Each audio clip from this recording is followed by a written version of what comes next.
जेके Yadav films present. ना मोहब्बत संभाली गई ना नफरतें पाली गई, अफसोस है उस जिंदगी का जो तेरे पीछे खाली गई। सिंगिंग बाय प्रिंस बिरिया। जाए से पहिले के सोना तू मानी लेका हनवा गे सोना चांद बनके करी है अंजोर तू पिया के अंगनवा गे सोना चांद बनके करी है अंजोर तू पिया के अंगनवा गे।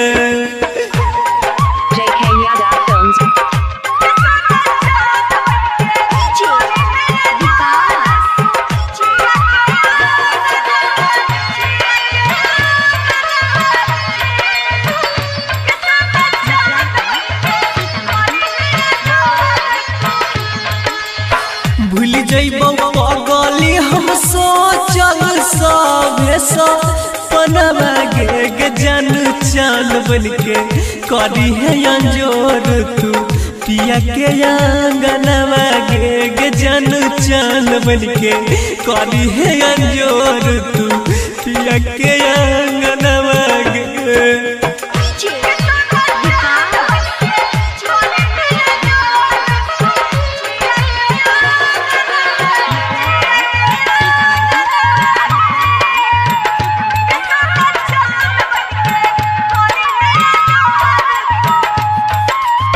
पेनी है जब दुल्हन के जोरा गा हनवा गे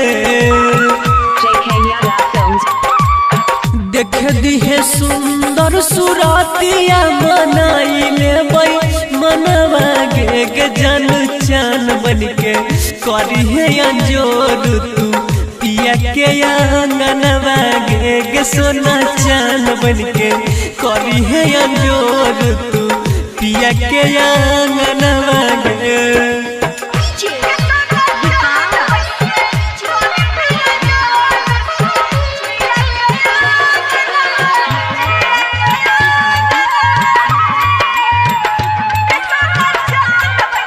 सिंगिंग बाय प्रिंस बिरिया। कैली जे साथ हमरा करी है नहीं दोसरा के संगवा गे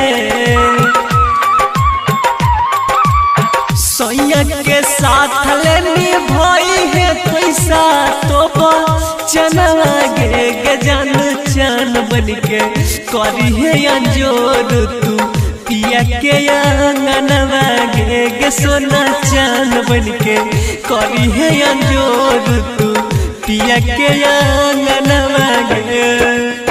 तोड़ल ही प्रिंसा के तो दिलावा देखाई के सपनवा गे जान चान बनके करी है अंजोर तू पिया के अंगनवा गे।